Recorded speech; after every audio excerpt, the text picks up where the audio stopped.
শুরুতে জানিয়ে দেব ইসরায়েলি সেনাদের হত্যার দাবি, হিজবুল্লাহর ধ্বংসের পথে ইসরায়েল। এছাড়া রয়েছে গাজায় ইসরায়েলি হামলায় শিক্ষা খাতে বড় ধরনের ক্ষয়ক্ষতি। জানিয়ে দেব আরও একটি গুরুত্বপূর্ণ শহরের নিয়ন্ত্রণ হারাতে যাচ্ছে ইউক্রেন। এদিকে উত্তর কোরিয়াকে অস্ত্র দেবে রাশিয়া, গভীর আতঙ্কে এবং বিপদে পড়ছে যুক্তরাষ্ট্র। সর্বশেষ জানিয়ে দেব পারমাণবিক অস্ত্র ব্যবহারের নীতি সংশোধন করতে যাচ্ছে রাশিয়া। ইসরায়েলি সেনাদের হত্যার দাবি হিজবুল্লাহর। ইসরায়েলের উত্তরাঞ্চলে দেশটির সেনাবাহিনীর সদস্যদের হত্যার দাবি করেছে হিজবুল্লাহ। আল জাজিরার খবর অনুসারে লেবাননের সশস্ত্র গোষ্ঠী হিজবুল্লাহ দাবি করেছে তারা উত্তর ইসরায়েলের আইলেত হাসারের ইসরায়েলে 91তম ডিভিশনের সদর দপ্তরে ড্রোন হামলা চালিয়েছেন। এই ড্রোন ইসরায়েলি সেনাদের উপর সরাসরি আঘাত হেনেছে। লেবাননের গোষ্ঠীটি বলেছে হামলায় ইসরায়েলি সেনা নিহত ও আহত হয়েছেন।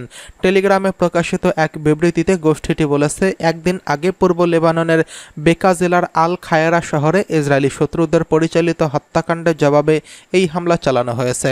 ওই আক্রমণ নিয়ে ইসরায়েলি বাহিনী জানিয়েছিল তারা একটি ড্রোন দিয়ে হামাস ও ইসলামিক গ্রুপকে অস্ত্র সরবরাহের দায়িত্বে থাকা আইমানকে হত্যা করেছে।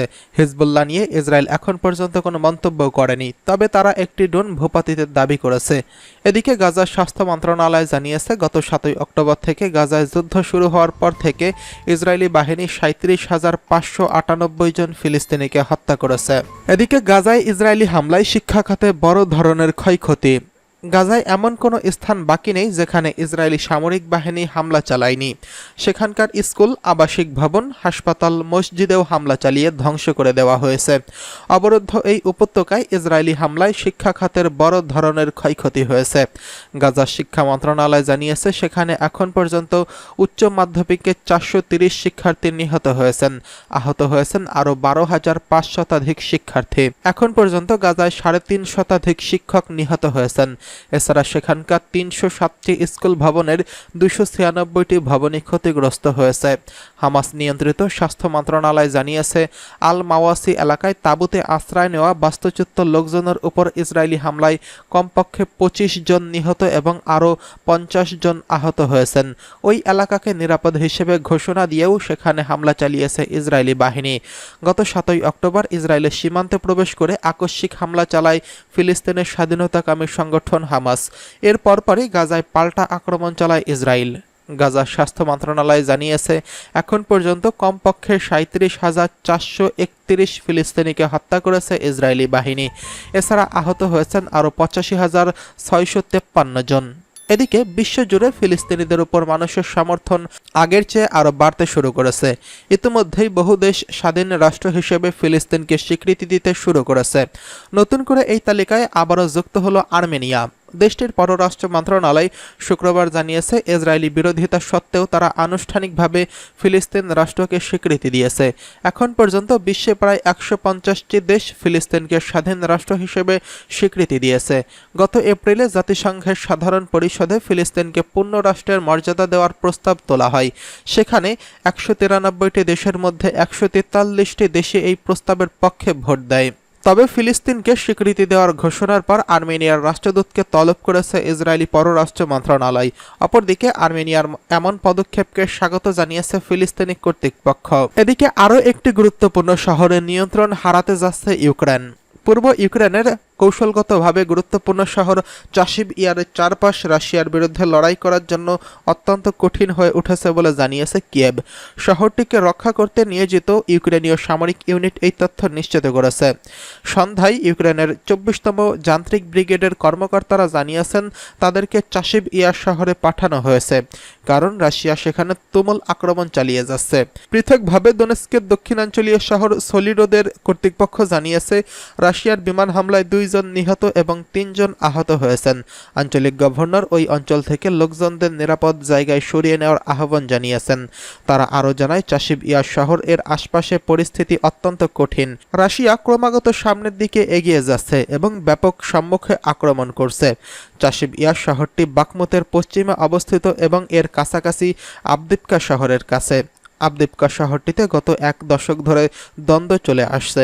শহরটিতে রাশিয়ার জন্য বিশেষভাবে গুরুত্বপূর্ণ কারণ 2014 সালের শহরটির কিছু অংশ মস্কো সমর্থিত বিচ্ছিন্নতাবাদীরা দখলে নিয়েছিল, কিন্তু পরে ইউক্রেনীয় সেনারা সেটা নিয়ন্ত্রণ নিতে সক্ষম হয়।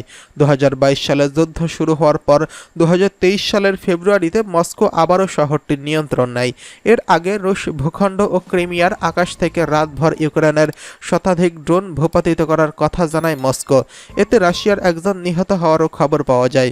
এর পরপরই মূলত চাশিব ইয়ার শহর রক্ষায় ইউক্রেন সেনাবাহিনী 24তম যান্ত্রিক ব্রিগেডকে নতুন করে মোতায়েন করা হয়।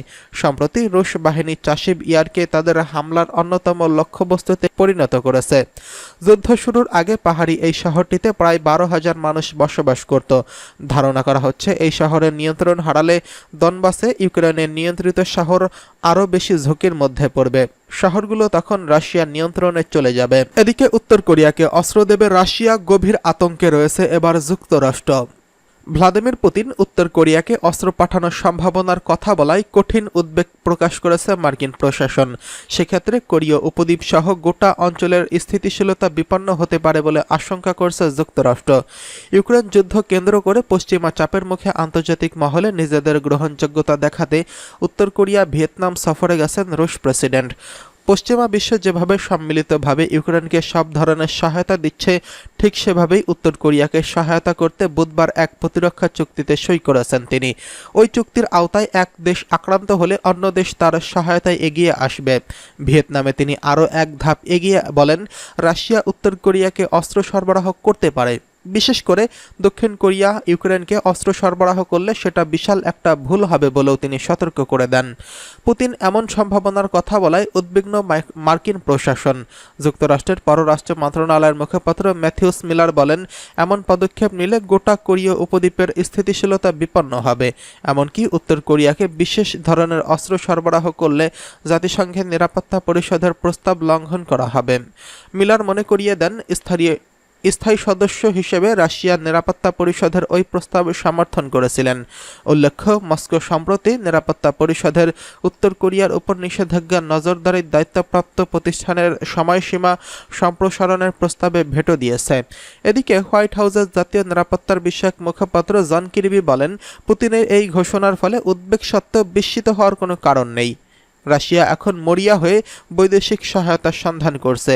ফলে গত কয়েক মাস ধরেই রাশিয়া ও উত্তর কোরিয়ার মধ্যে প্রতিরক্ষা খাতে সহযোগিতা বেড়েই চলেছে বলে মনে করেন জন কির্বি। এদিকে পারমাণবিক অস্ত্র ব্যবহারের নীতি সংশোধন করতে যাচ্ছে রাশিয়া। পারমাণবিক অস্ত্র ব্যবহারের ক্ষেত্রে প্রত্যেকটি দেশের নিজের একটা নীতি রয়েছে। যেমন কখন ব্যবহার করবে, কার নির্দেশে ব্যবহার করবে, তা আইনের মাধ্যমে নির্ধারিত। রাশিয়া তাদের পারমাণবিক অস্ত্র ব্যবহারের ক্ষেত্রে নীতি পরিবর্তন এবং সংশোধন করতে পারে বলে সতর্ক করেছেন দেশটির সংসদের প্রতিরক্ষা কমিটির প্রধান আন্দ্রে কার্তোপলভ। যদি রাশিয়ার বিরুদ্ধে হুমকি ও চ্যালেঞ্জ অব্যাহত থাকে তাহলে এই সিদ্ধান্ত নেওয়া হবে বলে জানিয়েছেন তিনি। আন্দ্রে বলেন, পারমাণবিক অস্ত্র ব্যবহারের বর্তমান নিয়ম পরিবর্তন নির্ভর করছে আন্তর্জাতিক সামরিক ও রাজনৈতিক পরিস্থিতির উপর। তিনি বলেন, আমরা যদি দেখি চ্যালেঞ্জ ও হুমকি অব্যাহত রয়েছে তাহলে নীতিতে পরিবর্তন আনতে পারি, বিশেষ করে ব্যবহারের সময় ও সিদ্ধান্ত গ্রহণের প্রক্রিয়ায়। তবে এই ব্যাপারে কোনো সিদ্ধান্ত হয়নি বলে জানিয়েছে রাশিয়ার এক আইন প্রণেতা।